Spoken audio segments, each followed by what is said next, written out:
السلام عليكم ورحمة الله وبركاته. kusoo dhawaada barnaamijkeeni gaarka ahaa oo aan idinkula wadaagayay cuntooyinka specialka ama international food. Maanta waxaan la wadaagaya laba cabitaan oo loo yaqaano mojito. Waa kiwi mojito iyo passion mojito, laakiin labadu waxay ku tirsan yihiin mojito. Waxaad soo qaadanaysaa liin, ayaad soo qaadanaysaa afar xaboo liin ah. afarta xaboo liinta ayaad koobaynaysaa ama waad jarjaraysaa into slices, small pieces ayaad ka wada dhigaysaa sidaan hadda samaynayo aad shaqadka aragtaan. Marka liinta jarjartaan oo afarta xaboo liinta aad in yar u jarjartaan, koobka ayaad ku shubaysaan bakeerida lagu saafgareyn lahaa cabitaanka. Marka labada bakeeri ayaad iskula qaybinaysaa. Dabeeta mint leaves ayana ku daraysaa, mid kaste xoogaa mint leaves ayaad ku daraysaa in fiican, sababtoo ah dhadhanka ayaa looga baahan yahay mint leaveska. Cabitaanada mojito oo dhan mint leaveska ayay ku baxaan, sababtoo ah dhadhankaas flavor ayay leedahay. mint leaves markaan ku darno, dabeeta step ku xiga waxaan arkaynaa mint syrup ayaan ku daraynaa si aan u xoojino dhadhanka ama flavorka ay mintu leedahay. Marka hadda squeeze baan ku sameynaynaa, waa squeeze garanaa si liinta iyo mintidu ay isku dhex galaan, mint leaveska iyo liinta ay isku dhex galaan. Dabeeta xoogaa yar sokor ayaan ku daraynaa.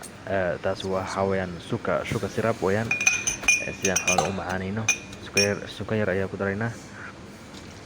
Dabeeta wax yaroo liin ah, lemon juice ayaan ku daraynaa, mid kasta lemon juice sida dhadhanka liinta ama liinta loo dareemo dhadhankeeda. Lemon juice ayaan ku daraynaa. Dabeeta wuxuu squeeze gareynayaa ama is going to mash them well. After when he mashes, marka qaadada ayaad ku walaaqayaa, si fiican ayaad isku walaaqaysaa si ay dhadhanka oo dhan isdhex galaan. Dabadeeta ice ayaad ku daraysaa, baraf. Hadda waxa weeyaan waa minty syrup weeyaan. Minty syrup waa sidii dhadhanka ama flavorka uu si fiican ugu soo baxo. Waa minty syrup, xoogaa yaroo minty syrup, mid kasta laba waa ku dhiijinaysaa adoon aan ku badinayn. Dabeeta ice ayaad ku daraysaa, ice cubes. Ice barafku waa lasoo tumay, aad mid uma tumna, laakiin baraf yar oo gagaaban si cabitaanku loo qaboojiyo, qabow looga dhigo. Dabeeta soodho ayaad soo qaadanaysaa, soda sprite ayaad ku shubaysaa. Maxaa yeelay sprite ayaan ku saafgaraynaa. Meelaha qaarkood waxay ku saafgarayaan soda water ama soodhooyin kale, laakiin anagu sprite ayaan ku saafgaraynaa maadaama xoogaa ay yara macaan tahay. Soda sprite ayaad ku daraysaa labadaba.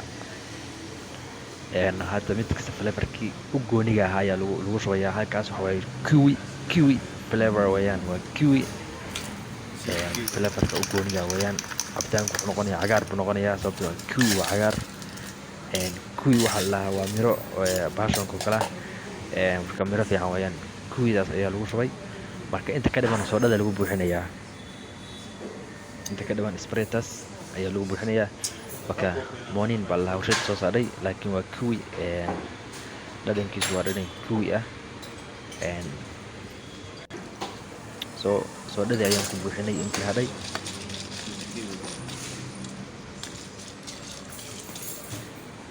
Si fiican ayaa loo walaaqayaa si ay kulligood, sababtoo ah waxyaalo kala duwan ayaa la isku daray. Marka waxyaalaha kala duwan si ay isku gaaraan waa in si fiican loo walaaqo. Cabitaankaas waa cabitaanka khatar ah oo dhadhankiisa aad iska qaban karin haddaad dhadhamiso. Waa kaala iska arag. Kiwi waxaa la dhahaa kiwi mojito. Marka taasuna waa garnish, lemon iyo waxaa korka laga saaray iyo mint leaves. Dadka waxaa la tusayaa in waxyaalaha laga sameeyay ay yihiin lemon iyo mint leaves. Dabcan saa arkaysa bilow ilaa dhammaad waa lemon iyo mint leaves. Taasuna hadda waxaa lagu darayaa passion syrup ayaa lagu darayaa. Waa passion syrup, waa aragtaan passion weeyaan. Passion syrup ama mutindhaha saa u taqaanaan. Marka hadda wuu isku walaaqayaa, passion syrupkii ayuu ismaaciil isku walaaqayaa. Barafkii ayaa lagu sii darayaa, inta ka dhiman soodhada ayaa lagu buuxinayaa. Kadibna syrupkii ayuu xoogaa ka dhimanaa, wuu dhameeyay. Syrupka ayaa ka dhimanaa, syrupka ayaa lagu buuxiyey. Si fiican ayaa la isku walaaqayaa. Asna tabtii oo kale garnish, liintii iyo mint leaveski ayaa la isdhex gelinayaa, korka laga saarayaa as a garnish, oo si dadka loo tuso in waxyaalo laga sameeyay yihiin waxyaalo dabiici ah.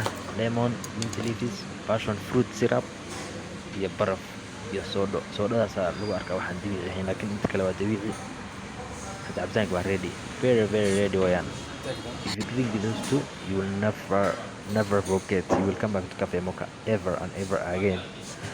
So we serve the best juice ever. So cabitaankaas waa diyaar, customerka ayaa hadda loo geynayaa siduu ugu raaxaysto. So gabadhaasaa bye bye, see you.